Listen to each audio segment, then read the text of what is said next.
Superstars are what make the NBA world go round. Superstars win titles. They drive the league revenue. People buy tickets to see them play.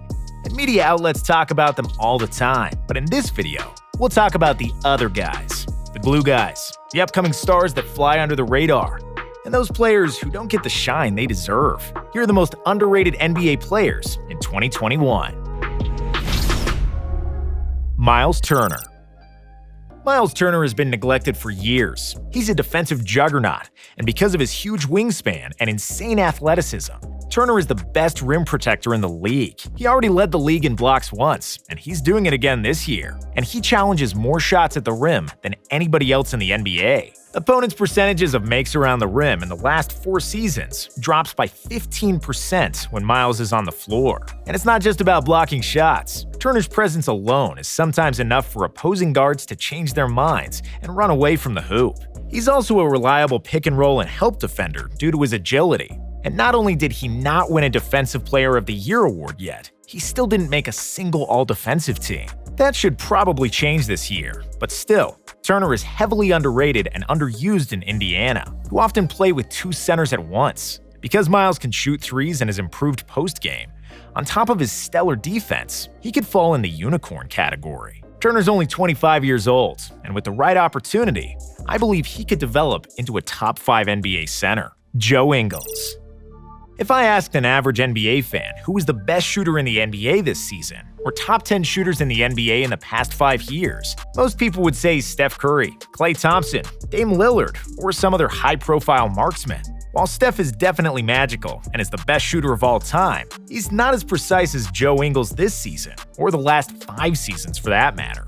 Ingles is shooting 47% from 3 this season and 43% in the last 5 years, and is also leading the NBA in true shooting percentage in 2021. Besides shooting, the Aussie forward is among the best secondary creators in the entire league, and also a stout defender. Ingles looks like a tall math teacher, or according to his teammate Rudy Gobert, a 40-year-old farmer, and yet he's arguably the best glue guy in the entire NBA. His presence makes everybody around him better, and despite being a 4th or 5th option on the team, Ingles is a huge reason for Utah's success. TJ McConnell. It's a miracle that TJ McConnell is an NBA player. He wasn't a dominant player in college, where he averaged just 10 points per game as a senior at Arizona. He's had some of the worst measurements in the history of the NBA draft combine, with tiny hands, short wingspan, and low vertical. TJ was the epitome of white men can't jump, and it was not a surprise that he didn't hear his name called in the 2015 NBA draft.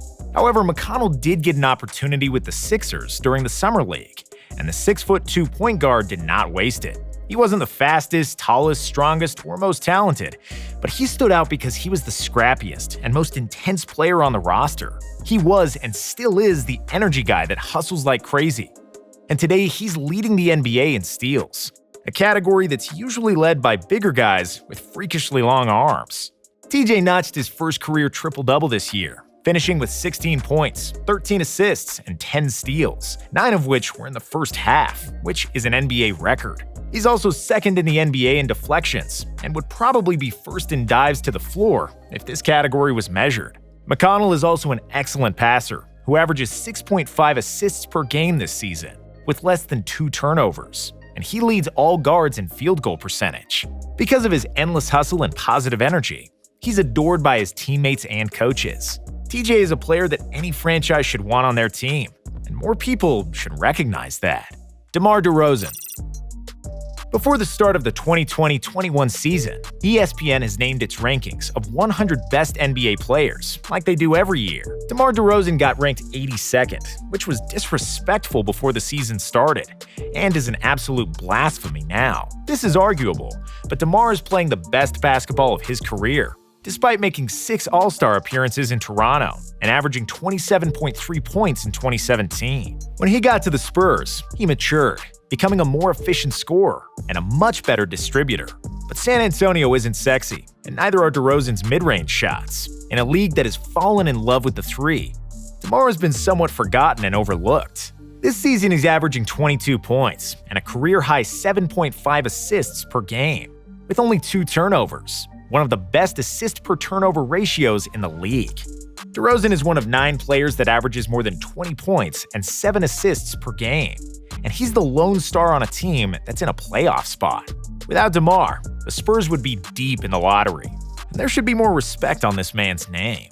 Ivica Zubac. The shooting revolution and analytics are pushing the old-school NBA centers out of the way. But Ivica Zubac is hanging tight. Even though he's a 7-footer with calves that look like Greek columns, the Croatian center improved his mobility in the last few years. And he's doing a lot of small things that don't show up in the box score. Defensively, Zubac is one of the best rebounders, post defenders, and one of the most underrated rim protectors. Yes, he's not overly athletic and averages only 1 block per game, but that doesn't paint the whole picture. The opponents shoot 12% worse at the rim than the usual percentage when guarded by Zubac, which is among the best ratings in the league. For example, Rudy Gobert, who is famous for rim protection, lowers opponents' field goal percentage by 13%.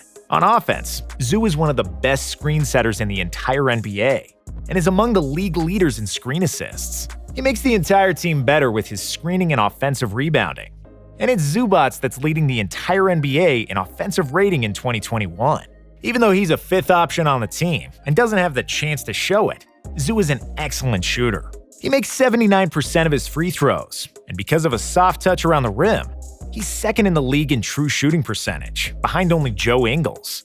Zoo's only 24 years old, and he has the potential to be one of the top 10 centers in the league in the future. And he deserves much more hype than he's getting right now. OG Anunoby.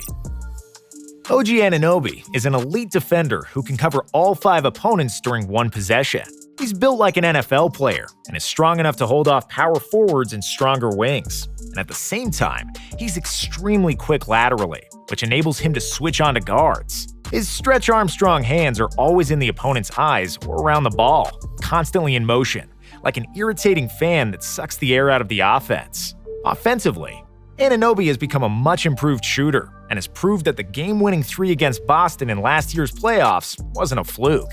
OG is shooting over 40% from 3 and over 6 attempts per game, and overall is one of the most efficient players in the league.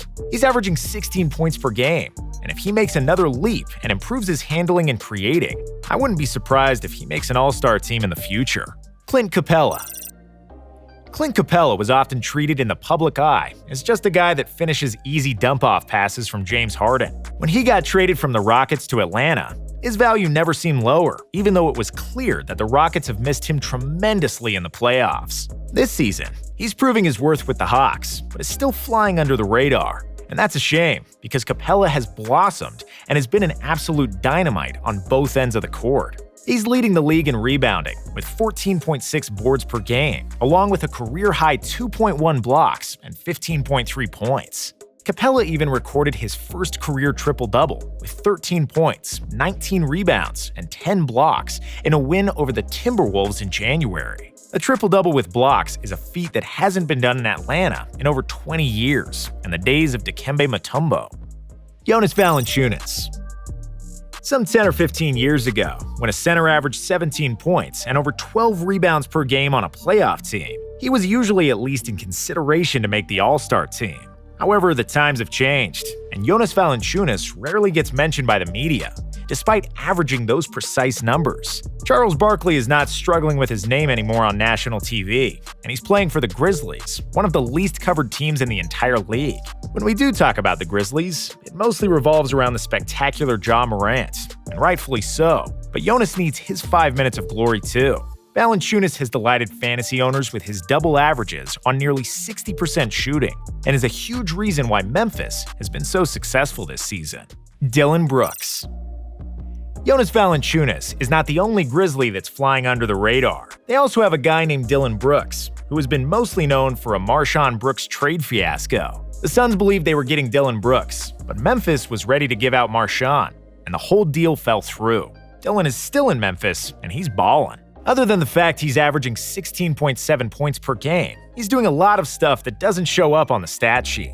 He's a dog defensively, with a big frame and long arms, and is usually guarding the opponent's best player. His hustle permeates the whole team, and Dillon is the main reason why the Grizzlies are a top 10 defensive team this year. Before we proceed to the final name on the list, we'll mention 3 more players that just missed the cut. Jalen Brunson, a super reliable secondary playmaker for the Mavs. Rashawn Holmes, a low-usage, high-efficiency center for the Kings. And Uncle Jeff Green of the Nets, who's been undeservingly thrown around the league for years on minimum contracts. Collin Sexton.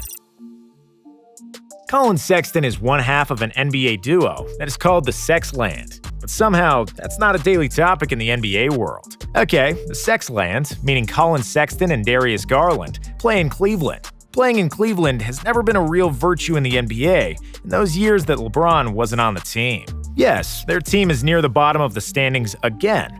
And yes, Collin Sexton still has a lot of room to grow as a player, namely in the passing department. However, the positives outweigh the negatives by a lot. Sexton has developed from a heavily erratic to a much more composed player and an improved shooter. He's averaging 24.5 points per game, which was more than Kyrie Irving had in his third season in Cleveland. I'm not saying he'll ever be Kyrie, but Sexton is putting up all-star numbers, and he's actually second in the league in clutch scoring this season.